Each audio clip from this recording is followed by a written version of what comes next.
Assalamualaikum warahmatullahi wabarakatuh.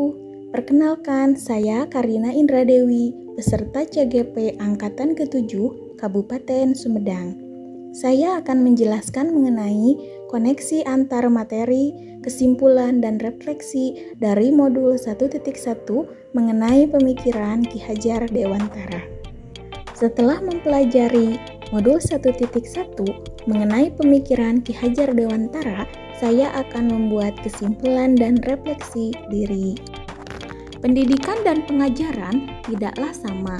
Pengajaran adalah bagian dari pendidikan itu sendiri. Pengajaran merupakan proses pendidikan dalam memberi ilmu terhadap anak untuk mencapai kecakapan hidup secara lahir dan batin.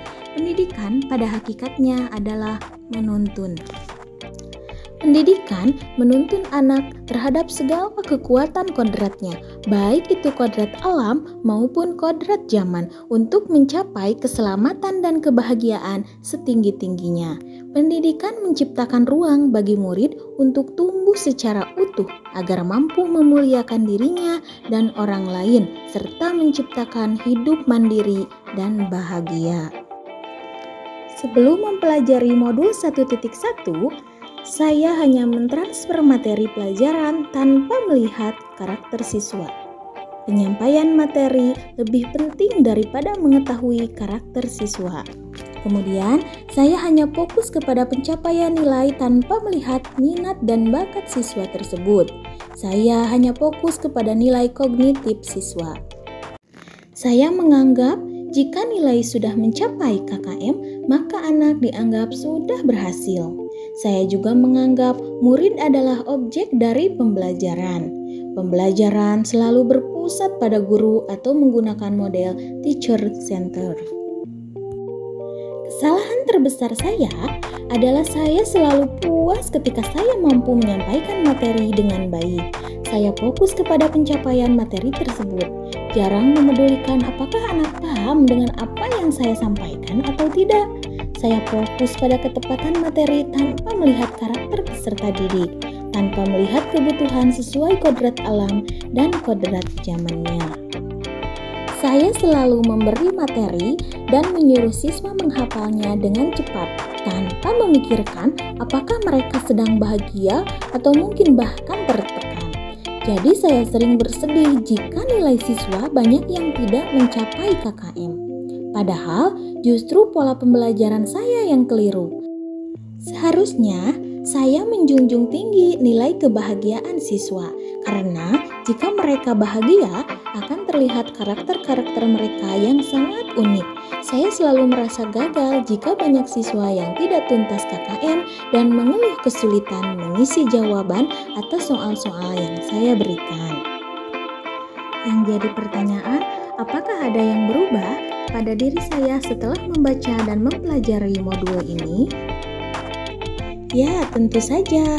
Saya mengakui kalau cara saya kurang tepat dalam memberikan materi. Seharusnya memang kebahagiaan adalah perasaan yang harus mereka miliki dalam belajar. Kita sebagai guru harus bisa mengikuti alur perkembangan sesuai kodratnya dan sesuai zamannya. Mereka adalah benih yang harus tumbuh sesuai dengan apa yang mereka miliki. Tugas kita adalah menebalkan yang baik dan menyamarkan serta menghilangkan yang tidak baik. Setelah saya menyadari kesalahan saya, hal yang akan saya lakukan adalah memberikan pengajaran secara menyeluruh dengan menjunjung nilai kebahagiaan anak atau menghamba pada anak agar mereka dapat mengemukakan karakter yang unik dan kuat sebagai acuan untuk mewujudkan diri mereka yang mandiri dan bijaksana. Aspek pembelajaran hendaknya menyeluruh atau komprehensif, bukan hanya sekedar afektif, kognitif, dan psikomotor, namun ada spiritual, sosial, dan budaya. Siswa adalah subjek pembelajaran. Mereka dituntut untuk mampu berkreasi sendiri, berekspresi, bahkan berkomunikasi, mengemukakan pendapatnya.